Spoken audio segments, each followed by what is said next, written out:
Hi, Amanda. Welcome to the program. Thanks for your article. So, we are going to discuss a little more about this internet risk. Amanda, tell us about yourself. Who is Amanda? Hi, I'm Amanda Buddha Korala, and education-wise, I have a legal background. And as a person, I enjoy listening to music. And after a stress day of work, I am widely using social media and internet. So I think I'm a normal person in that sense, just with a little bit more knowledge on the legal side of using the internet. Great. So, are you an IT person or a legal person? I'm a legal person, but I do work in the telecommunication industry. So even on a professional background, internet and this particular topic comes in handy to me. Okay. So, how long have you been in legal sector? I've been working as the commercial and legal associate for the last 3 years. So, let's get into the topic today. Is internet Mhm. is harmful? That's actually a tricky question because just like in the article I mentioned, the use of a knife, you can use it to cut fruit and it is not harmful at all. But if you use it to stab someone, that is harmful. So it's actually how a person uses it, whether it is misused, overused, or carelessly used. And it is important to know to what extents of boundaries to use. And Mhm. internet, in the sense for a normal user, it is it is not everything that you see. There is other insights to the internet. There is a person with the, even I don't even know the technical aspect of it, but Mhm. even on the legal side, there's so much that people do on the internet that could be harmful to someone who might not know. So the excuse is not to say I don't know, but to educate yourself. And I think this article, my article, and following articles in the future would help a reader to understand the internet. Okay. So, what are the risks facing by user of the internet? As the European Parliamentary Research Service highlights, there are two levels of risk, which is Mhm. individual and community. Mhm. So individual risk, such as addiction and development, those are more psychological risk and personal risk. Mhm. But on a legal background, what we are focusing on is the second arm, which is the community level of risk, which Mhm. is public-private boundaries. So in layman terms, we say pretending to be someone who you're not, or Mhm. misusing a photograph. So legal terms that I have used in my article, certain Mhm. things like cyberbullying, masquerading, frapping. So even in the following articles, we would like to educate the readers further on this, but Mhm.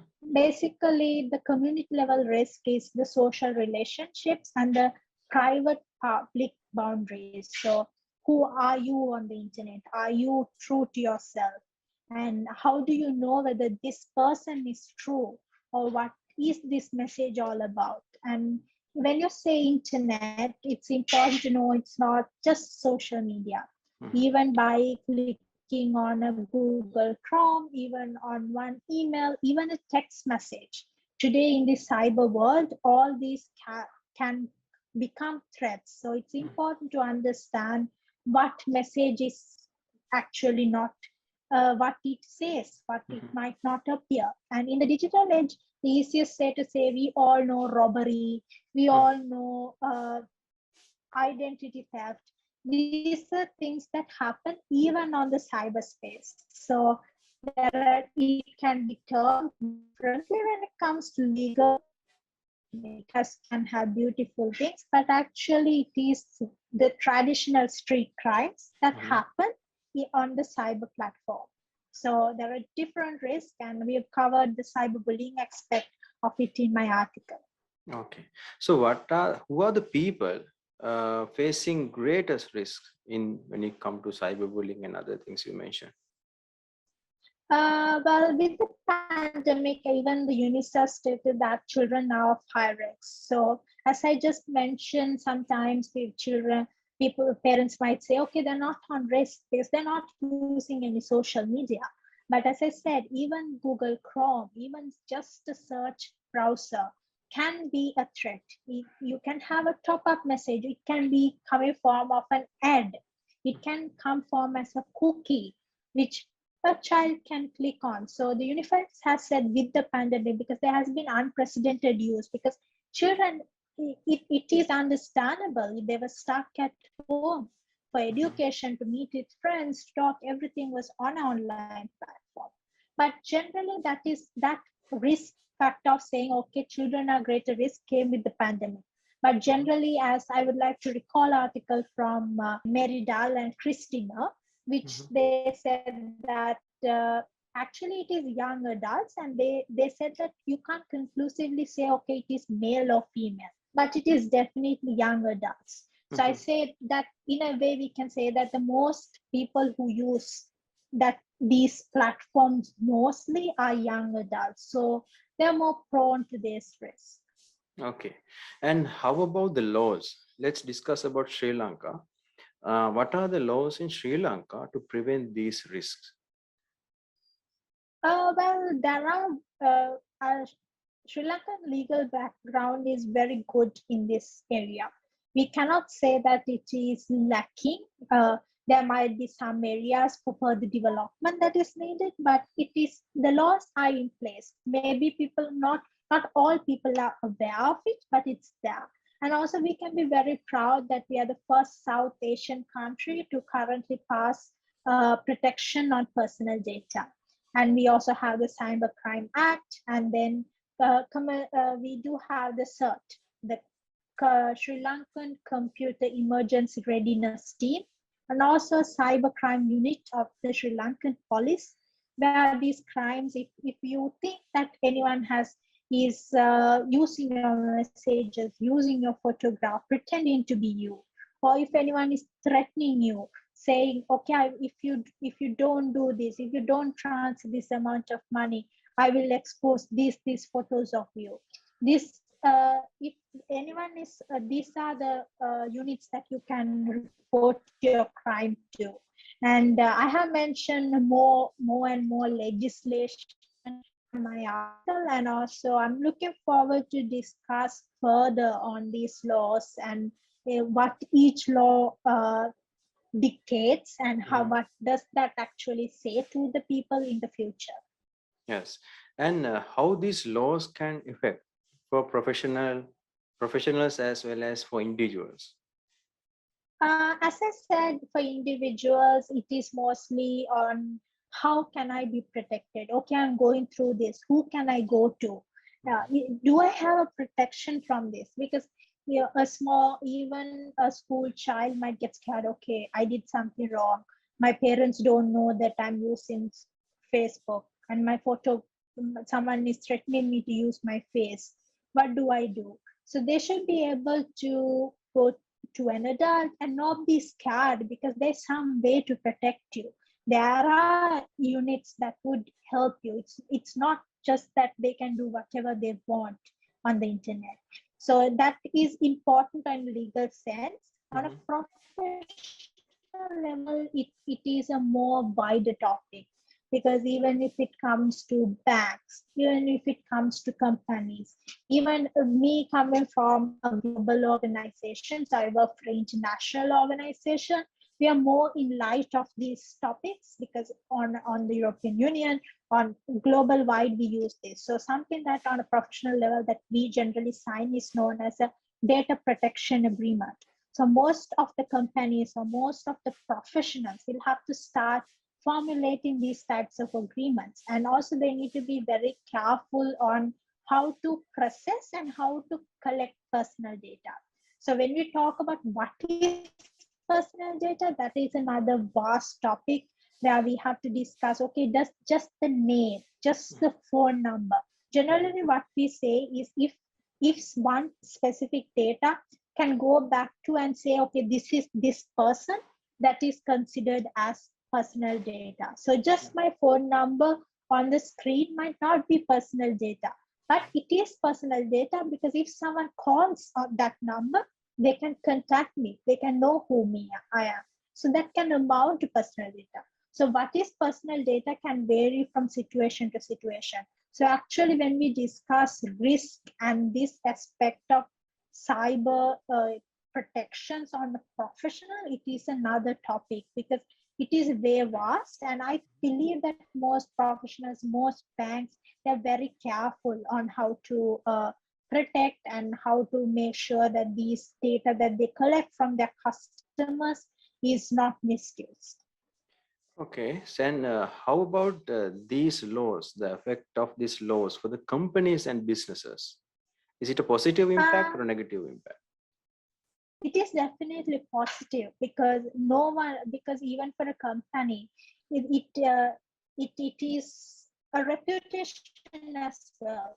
Because by keeping yourself protected, by knowing that okay, a customer would be more happy to come and engage with you, knowing that you have the implications. The negative would be that these cyber security technologies can be extremely expensive. The experts on this side, especially, I think I'm not the person to speak, but mostly Mhm, technological experts on this area who will actually put protections in place. The mhm, services are extremely expensive, and insurance premium on things like personal data can be expensive.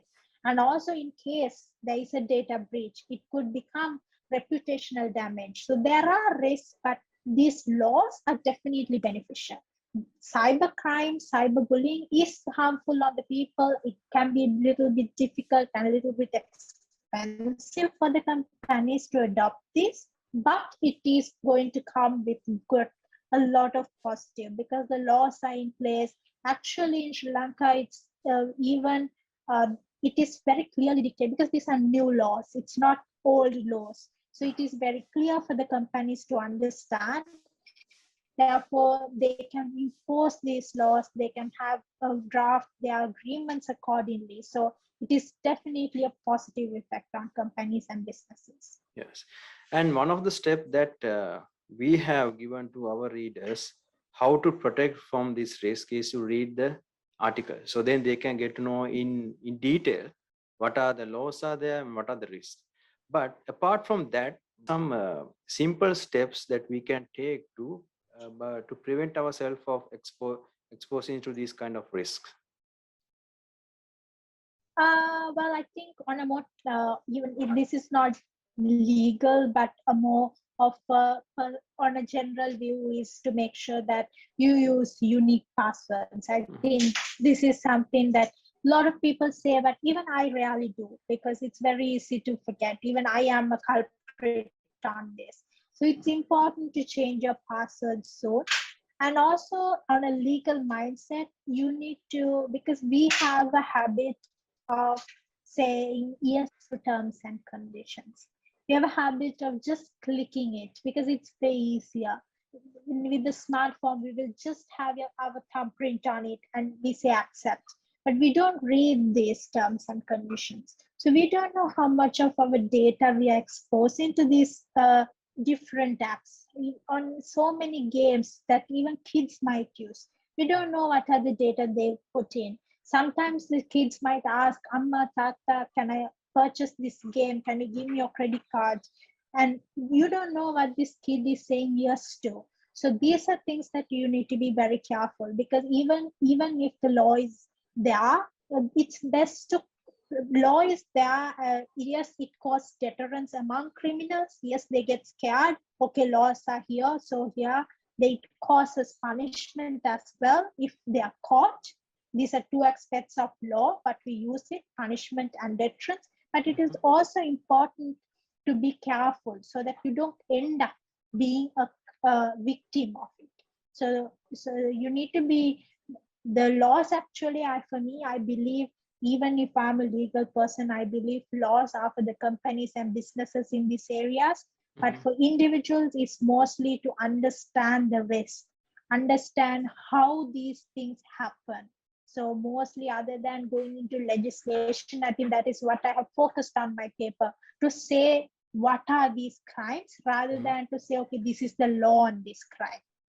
Yes, law is there, but it is for further reading. For me, in my personal opinion, I believe a individual or this reader, they don't need to know what is there on so many legislations. They just need to know what is a crime so that Mhm. they also can prevent themselves from doing.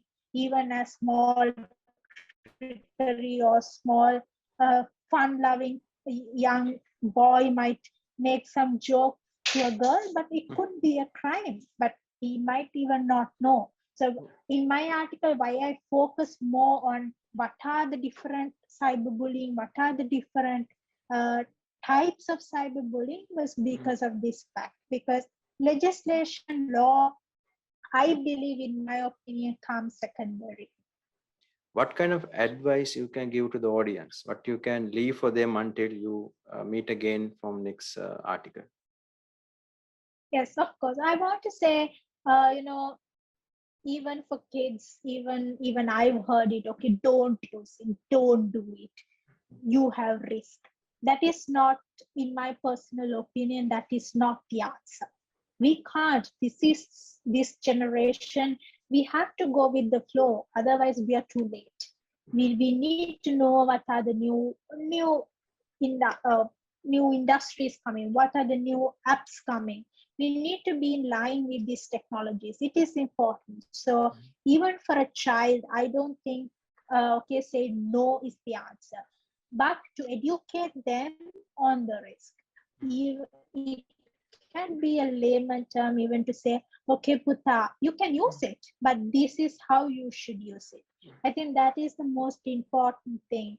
Even from a child benefit, we shouldn't be telling the child or a young adult or a school, because the more you tell them don't do it, they're going to find other ways to do it, and that could be more riskier. It's more better for, because education needs to start from the small age. Adults, they already might know these things, they might know their protections, they can read this article.